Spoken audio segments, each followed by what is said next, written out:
नमस्कार जय जगन्नाथ पुणी गोटे जखम कथा को आपन को स्वागत। आज जखम कथा आलोचना करवा लोभ।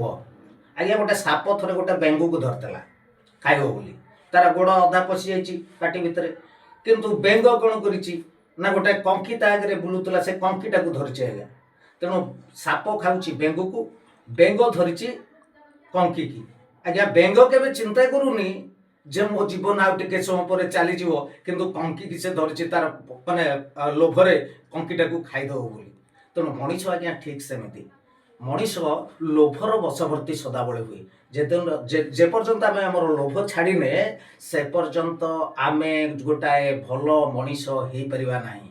तेणु लोभ को समस्ते त्याग करंतु भल मनीष ही चलंतु। आज ये पुणी गोटे वीडियो रे आपन सहित देखा से पर्यंत रही जब वीडियो आपको भल लगे लाइक कमेंट शेयर सब्सक्राइब करने को जमा भूलिए। रही नमस्कार।